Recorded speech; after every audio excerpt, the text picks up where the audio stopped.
ان کے لب رنگی کی نچھاور تھی کہ جس نے ایک بھائی پوچھتے ہیں کہ اگر حالت نماز میں کسی شخص کا قاعدہ اولیٰ رہ جائے، یعنی 4 رکعت والی نماز تھی، اس میں 2 رکعت میں جو بیٹھتے ہیں وہ بیٹھنا اگر کوئی بھول جائے اور شخص کھڑا ہو جائے تو ایسی صورت میں سجدہ سہو کرنا پڑے گا، نماز توڑنی پڑے گی، اس کی نماز ادا ہو جائے گی۔ تو قاعدہ اولیٰ کے تعلق سے عرض یہ ہے کہ اس میں اگر کوئی شخص قاعدہ اولیٰ نماز میں بھول جاتا ہے، یعنی 4 رکعت والی نماز ہے، اس میں 2 میں جو بیٹھتے ہیں یہ شخص بیٹھنا بھول گیا اور سیدھا سجدے کرنے کے بعد قیام کی طرف تیسری رکعت کی طرف کھڑا ہو گیا، تو اس میں 3 صورتیں بنتی ہیں اور ان 3 صورتوں کو میں ایکسپلین کر دیتا ہوں، اس میں کب سجدہ سہو ہے کب سجدہ سہو نہیں ہے۔ پہلی صورت تو یہ ہوتی ہے کہ اگر یہ شخص تیسری رکعت کے لیے کھڑا ہو رہا ہے اور ابھی نہ اس کے گھٹنے پوری طرح کھلے ہیں اور نہ اس کی کمر کھلی ہے، یعنی ابھی بہت قریب نہیں پہنچا یہ کھڑے ہونے کے، یعنی شروع ہی ہوا ہے۔ گھٹنے کھلنے سے مراد یہ ہے کہ جیسے پیر فولڈ ہوتے ہیں نا، جب کوہنی کا یہ حصہ ہوتا ہے اس طریقے سے یہ ڈبل ہے، اسی طرح پیر کے بھی نیچے کا ہوتا ہے کہ پیر پورا کھلنا اور نہ کھلنا۔ تو اس اعتبار سے اگر اس کا پیر یہ جوڑ پہ سے پورا سیدھے نہیں ہوئے پیر بلکہ مڑے ہوئے ہیں اور ابھی اس کی کمر بھی سیدھی نہیں ہوئی کھڑے ہونے کی طرح، تو ایسی صورت میں یہ شخص تیسری رکعت میں نہ جائے بلکہ اسی طرح واپس بیٹھ جائے، اگر اس کو یاد آ جائے، اور بیٹھنے کے بعد اس کو کوئی سجدہ سہو نہیں کرنا بلکہ اسی طرح یہ اپنی نماز پوری کر لے۔ یہ اس کی پہلی صورت ہے کہ جب یہ کھڑا ہو رہا ہو اور ابھی اٹھا نہیں، تھوڑا سا اٹھا تھا اور فوراً یاد آیا تو ہاتھوں ہاتھ بیٹھ جائے۔ دوسری صورت یہ ہوتی ہے کہ یہ شخص کے پیر تو مکمل سیدھے ہو گئے اور ابھی اس کی کمر سیدھی نہیں ہوئی تھی، یعنی یہ اٹھا تو اس کے پیر پوری طرح سیدھے ہو گئے،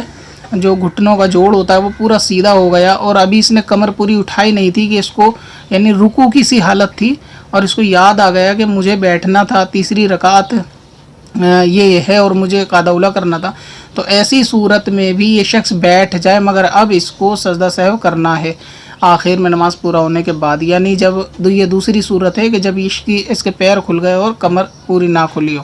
تیسری صورت یہ ہوتی ہے کہ شخص پورا ہی کھڑا ہو گیا، یعنی کمر بھی سیدھی ہو گئی اور اس کے پیر بھی سیدھے ہو گئے۔ جب یہ شخص پورا سیدھا کھڑا ہو گیا تو یہ تیسری صورت ہے، اس میں چاہیے کہ اس کو بیٹھنا نہیں ہے